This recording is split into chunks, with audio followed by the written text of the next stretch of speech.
Hello' নমস্কাৰ, মোৰ অন্য এটা ভিডিঅ'লৈ আপোনালোকক স্বাগতম জনালোঁ।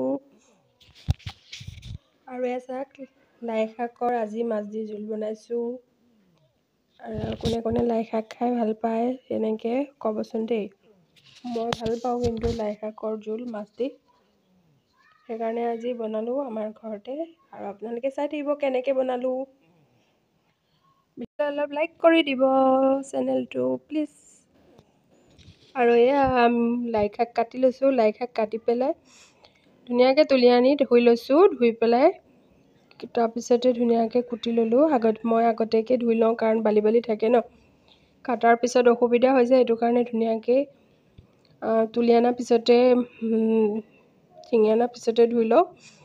ধোৱাৰ পিছত কুটি পেলাই আকৌ অকণ ধুই লওঁ। ধোৱাৰ পিছতে আজি দুজাতৰ তৰকাৰী বনাম। এজাতৰ মাছ সেয়া সিজাই লৈছোঁ।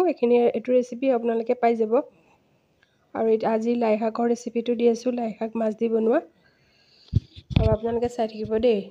লাই শাক কুটি ল'লোঁ। আৰু এয়া মাছ 3 পিচ আছিলে আমাৰ, যিহেতু 3টা মানুহ, সেইটো কাৰণে আমি 3 পিচ মাছ আছিলে, কাৱৈ মাছ ফ্ৰাই কৰি থৈ দিয়া। আৰু এয়া মই জলকীয়া আৰু পিঁয়াজ কাটি ল'লোঁ লাই শাকৰ তৰকাৰী দিবলৈ কাৰণে। আৰু চৌকাত বনাম। চৌকা এতিয়া জুই জ্বলাই দিলোঁ। আৰু ইমান ধুনীয়াকৈ চৌকাটো জুই জ্বলিছে আজি। মই ধুনীয়াকৈ মুচি কৰি থৈছিলোঁ। আৰু কেৰাহী পাতি দিলোঁ চৌকাত। কেৰাহী পাতি দি তেল দিয়াৰ পিছতে আপোনাৰ এনেকৈ পিঁয়াজ জলকীয়াখিনি দি দিলোঁ তেলতে। তেল ভালকৈ হোৱাৰ পিছত অলপ লৰাই আছোঁ। লৰাই পেলাই এতিয়া পিঁয়াজখিনি আৰু জলকীয়াখিনি হোৱাৰ পিছতে লাই শাকখিনি পেলাই দিলোঁ। লাই শাকখিনি পেলাইছোঁ লাহে লাহেকৈ। চাব দেই, লাই শাক পেলাৰ পিছত কি কৰোঁ। লাই শাকখিনি মানে কেৰাহীটো দি আছোঁ, আৰু যিটো মই তেল আৰু পিঁয়াজ দিছিলোঁ তাতে দি আছোঁ। দিয়াৰ পিছত এতিয়া লৰাই দিম। লৰাই দিয়াৰ পিছত নিমখ দিম। লৰাই আছোঁ অলপ। লৰোৱাৰ পিছতে, কাৰণ ধৰি যাব পাৰে তলত, সেইটো কাৰণে লৰাই দিছোঁ। আৰু এতিয়া নিমখ দিছোঁ। যিমান পৰিমাণৰ লাগে সিমান পৰিমাণৰ দিছোঁ নিমখ। সোৱাদ অনুযায়ী নিমখ দিছোঁ, কাৰণ জোল হ'ব ন, সেইটো কাৰণে আকৌ নিমখ সৰহকৈ লাগিব। আৰু নিমখ অলপ দিলোঁ। দিয়াৰ পিছতে এতিয়া হালধি গুড়া দিম। হালধি গুড়া দিলেও দিব পাৰে, নিদিলেও নাই, কিন্তু অকণমান কালাৰ হোৱাকৈ মই অকণমান দি দিছোঁ, তেতিয়া সোৱাদটো আহিব। আৰু সেয়া দি দিলোঁ হালধি গুড়া অলপ দিয়াৰ পিছত অকণ টাইম ৰখিব দিছোঁ। লৰাই দিম। লৰাই দিয়াৰ পিছতে আৰু দিব নালাগে একো মছলা গুড়া এইবোৰতো। আপুনি যদি লাই শাকৰ জোল খাই, মছলাটো নিষেধেই কৰিব। মছলা নিদিব আপোনালোকে, কাৰণ আমি ঘৰুৱা পাচলি খাই আছোঁ ন।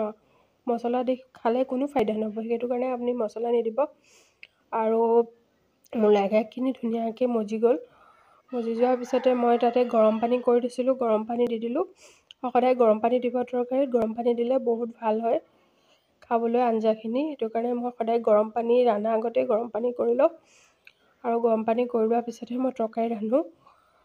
মানে জুই জাল জ্বলোৱা লগালগ মই গৰম পানীখিনি আগে ভাগে কৰি লওঁ।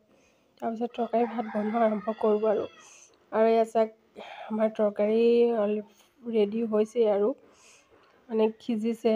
তাৰপিছতে জোলখিনি হৈছে, তেনেকুৱা হৈছে। আৰু মই লৰাই চাই আছোঁ, কাৰণ খাওঁ লাগি গৈছে মোৰ। মই বৰ ভাল পাওঁ। আৰু এতিয়া মাছ দি দিছোঁ। চাওক, কাৱৈ মাছ কেইটুকুৰা আছিলে যে, সেই কেইটুকুৰা কাৱৈ মাছ দি দিছোঁ ধুনীয়াকৈ। দিয়াৰ পিছতে এতিয়া আৰু অকণমান লৰাই এটা উতল আহিবলৈ দিম। উতল অহাৰ পিছতে নমাই দিম। ফাইনেলি আমাৰ লাই শাক ৰেডি হৈ যাব। লাই শাকৰ জোল। আৰু এতিয়া ঠাণ্ডা দিনৰ লাই শাকৰ জোল খাইতো বহুত টেষ্টি, বাপৰে। আৰু ইমান ধুনীয়াকৈ উতলি আছে চাওকচোন, পক পক পক পক কৰি। ভইচ অভাৰ কৰিবলগীয়া হ'ল। ভইচ অভাৰ নকৰাকৈ দিলে বেছি ভাল হ'ল হয়, কিন্তু ভইচ অভাৰ কৰিবলগীয়া হ'ল, কাৰণ আমাৰ গাঁৱততো আৰু জানেই, এইপিনে গান লগাই থাকে, সেইপিনে গান লগাই থাকে। আৰু এতিয়া তাতে খেতিৰ ছিজন। এয়া তৰকাৰী ৰেডি ফাইনেলি।